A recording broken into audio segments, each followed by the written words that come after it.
Hace unas semanas asistí en Barcelona a la presentación del libro Amores Eternos, de Fernando Gómez, una recopilación de historias reales en 40 cementerios románticos por todo el mundo. Aquel libro me despertó la curiosidad y me quitó el miedo de pasear entre lápidas en busca de historias. ¿Alguna vez te has preguntado qué hay detrás de las leyendas que sobreviven al paso del tiempo? Historias que nos dibujan héroes imposibles, ecos de hazañas que resuenan en la memoria de un pueblo. Estás en Cazadores de Leyendas, el podcast donde la historia y el misterio se dan la mano. Aquí exploramos relatos que han sobrevivido a los siglos, desenterrando verdades ocultas y desvelando los secretos que se esconden tras los mitos de nuestra tierra. Hoy entro por la puerta principal del cementerio de las Corts.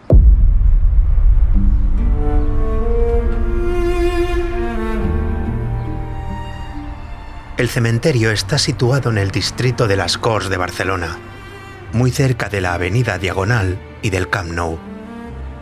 Se encuentra en la avenida de Juan 23, una zona bien comunicada y rodeada de equipamientos urbanos, lo que lo integra plenamente en el tejido de la ciudad. A la derecha, una pequeña oficina de atención al público. A la izquierda, el plano del cementerio clavado en un panel metálico, con sus calles numeradas como si fuera un barrio en miniatura. Delante de mí se abre un pasillo recto de grava, flanqueado por cipreses altos y por muros de nichos blancos en varios pisos. Algunos tienen flores frescas y fotografías en color. Otros muestran cristales empañados, marcos de metal oxidado y nombres casi borrados. Camino despacio. A medida que avanzo, el ruido de la ciudad se va quedando atrás. Los coches de la avenida Madrid se convierten en un murmullo lejano, casi un zumbido constante. El aire huele a tierra húmeda, a flor cortada y a mármol calentado por el sol. Paso junto a varias sepulturas de granito moderno, con inscripciones recientes, y junto a tumbas antiguas, inclinadas, donde las letras se pierden entre el musgo. En un cruce, un pequeño crucifijo de hierro indica el desvío hacia la zona más vieja del recinto. Sigo ese camino. El suelo se estrecha, los nichos se vuelven más altos y más estrechos, con fechas de finales del siglo XIX y principios del siglo XX.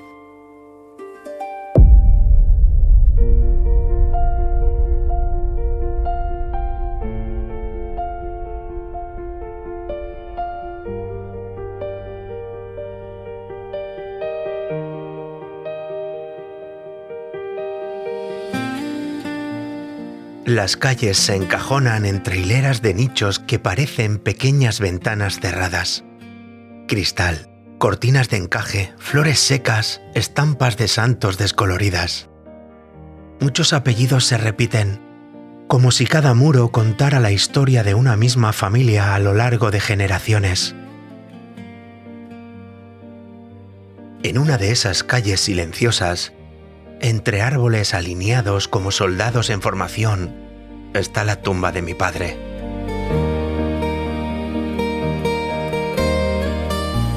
Me detengo un momento frente a su nicho. Están los nombres de mi abuelo y de mi padre grabados en una placa de aluminio. Papa, no saps la de vegades que et trobo a faltar. Més de les que et penses.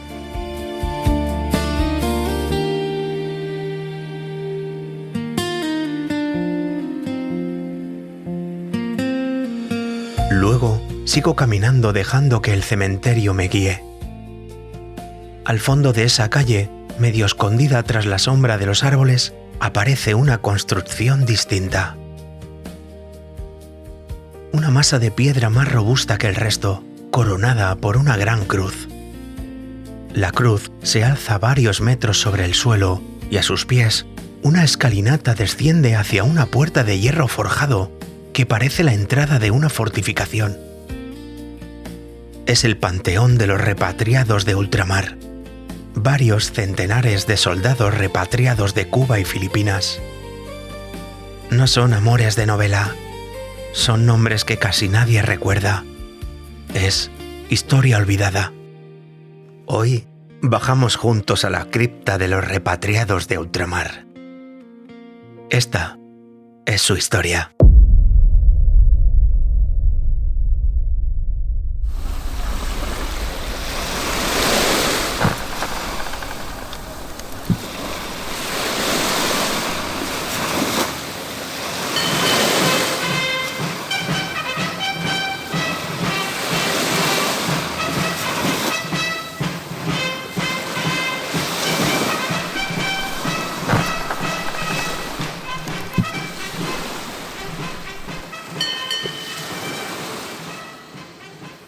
Para entender quiénes son los soldados que aquí descansan, tenemos que viajar atrás en el tiempo, hasta 1895.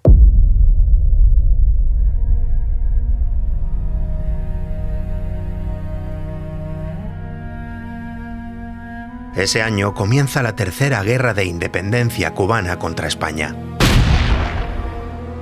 Los independentistas cubanos, apoyados por el bloqueo naval de Estados Unidos, van desgastando poco a poco a un ejército español mal alimentado, mal equipado y bastante agotado. El 15 de febrero de 1898, el acorazado norteamericano USS Maine explota en el puerto de La Habana. Washington acusa a España. En abril, Estados Unidos declara la guerra. En apenas unos meses, la Marina española es derrotada en Cavite, frente a Manila, y en Santiago de Cuba. El imperio se desmorona casi de golpe. El 10 de diciembre de 1898 se firma el Tratado de París. España pierde Cuba, Filipinas, Puerto Rico y la isla de Guam.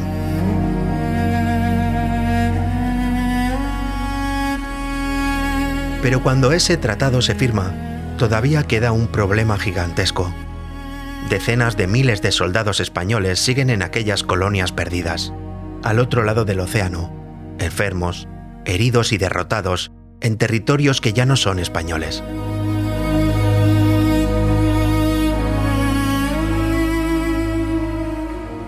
En total, alrededor de 45.000 militares deben ser repatriados a España.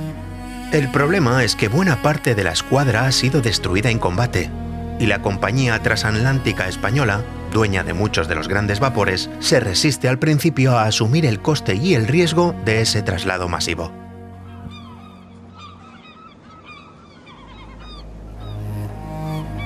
El gobierno acaba recurriendo a buques mercantes y de pasajeros, barcos como el Isla de Panay o el Ciudad de Cádiz.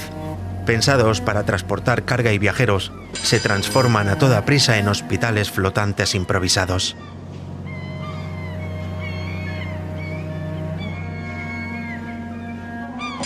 Las condiciones a bordo son terribles. No hay espacio suficiente. La higiene es mínima y falta comida fresca. Muchos soldados suben al barco ya enfermos de fiebre amarilla, de malaria, de disentería.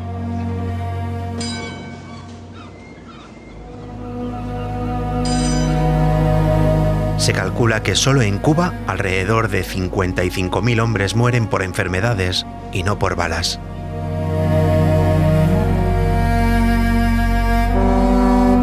Los que consiguen embarcar de vuelta lo hacen en un estado lamentable, desnutridos, febriles, con el cuerpo lleno de llagas y con el alma rota.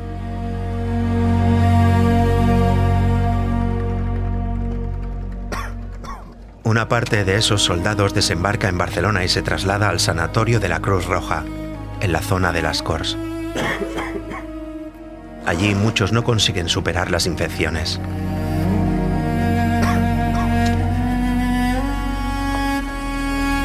Las hemorragias internas y la debilidad acumulada de años de campaña. Mueren lejos de las islas donde han luchado y también lejos de sus casas, sin el consuelo de sus familias.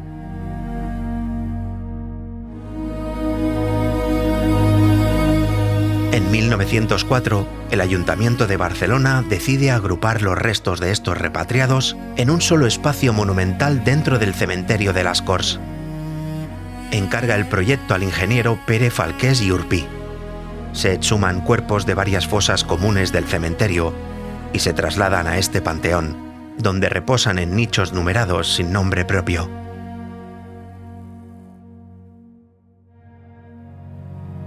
Y cuando intentas averiguar cuántos soldados reposan aquí exactamente, descubres que ni siquiera los números se ponen de acuerdo. En un documento municipal firmado por el propio Pere Falqués, se habla de 722 cadáveres trasladados.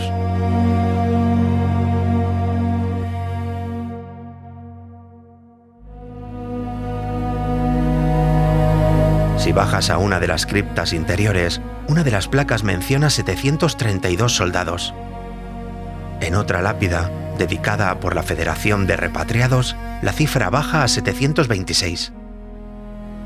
Y sin embargo, la gran placa que preside la entrada del panteón, la que te recibe con una cruz y un escudo tallados en relieve, proclama en letras azules: a la memoria de 734 repatriados de Cuba y Filipinas, que dieron su vida por España, 1898-1899.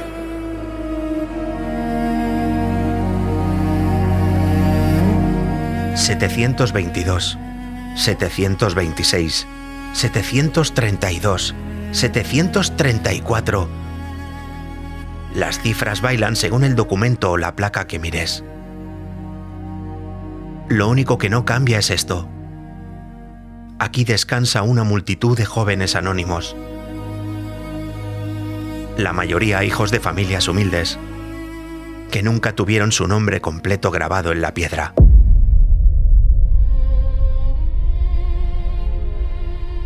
Nos encontramos ahora en el corazón arquitectónico de este panteón. Una cruz monumental de unos 8 metros de altura, tallada en piedra de la montaña de Montjuïc, domina estos nichos numerados, dispuestos en 3 alturas escalonadas. Es la obra del ingeniero modernista Pere Falqués, el mismo que diseñó las farolas de la Plaza Real y de la Plaza Urquinaona. Se inauguró en 1904 y en el año 2023 fue restaurado por el Ayuntamiento de Barcelona. Nueva iluminación, rejas forjadas, limpieza de los muros. Sin embargo, el silencio que se respira aquí es prácticamente el mismo que hace más de un siglo.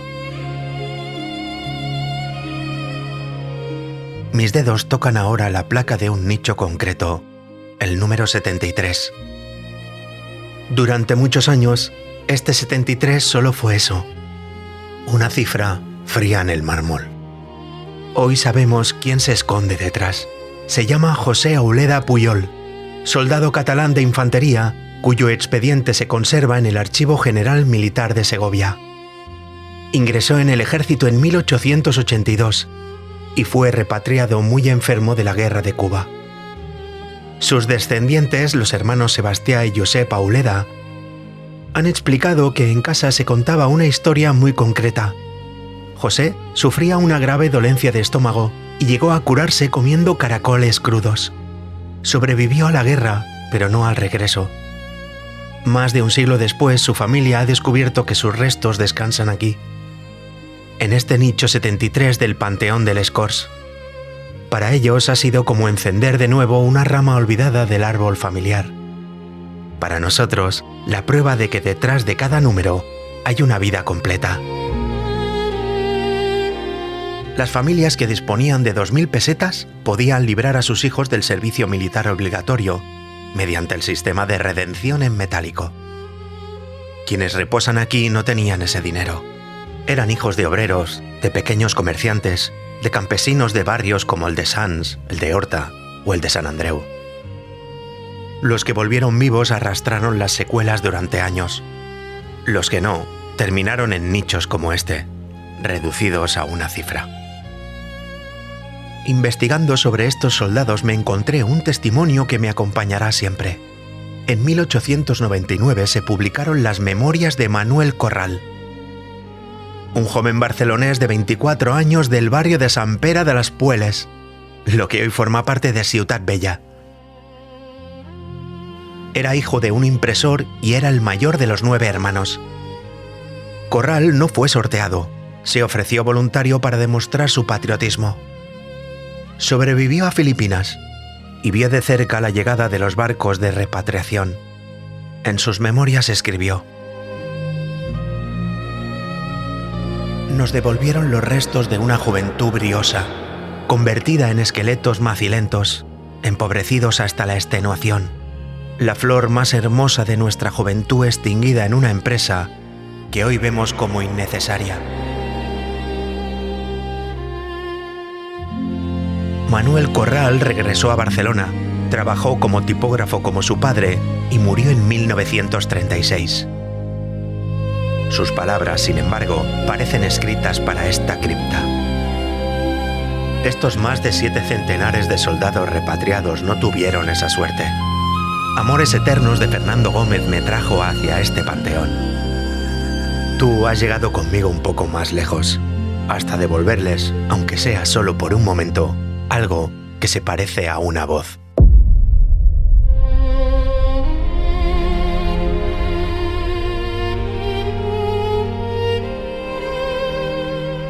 Cuando sales de esta cripta es difícil no pensar en lo poco que aprendemos de la guerra. En los libros de historia se habla de tratados, de derrotas navales, de imperios que caen.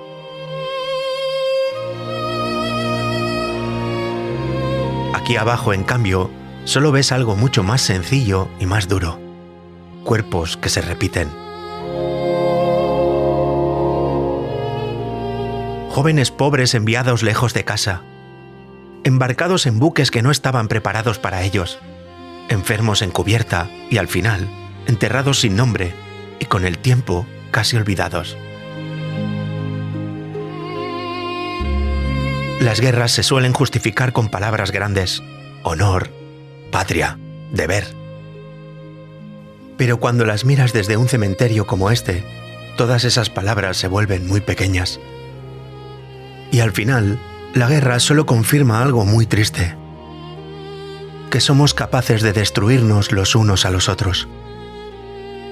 Y que para colmo, quienes luchan y pagan el precio más alto son muchas veces los primeros en ser borrados de la memoria.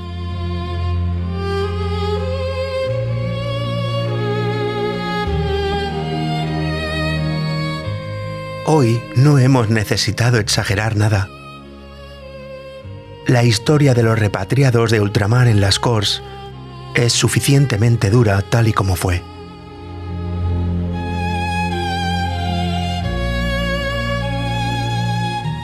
Recordad que una leyenda es un relato basado en un hecho o un personaje real, deformado o magnificado por la fantasía o la admiración. Muy pronto volveremos para desenterrar un nuevo secreto de nuestra tierra. Si queréis seguir caminando conmigo por estos lugares, podéis visitar cazadoresdeleyendas.es. También estamos en X e Instagram, donde compartimos fotos, detalles y algunas historias que no caben en el episodio. Y si nos escuchas desde Spotify, puedes suscribirte al programa y dejar tu valoración y tu comentario. Nos ayudas muchísimo a seguir desenterrando historias como esta. Ellos ya no pueden hablar, pero nosotros sí. Como siempre, gracias por acompañarnos.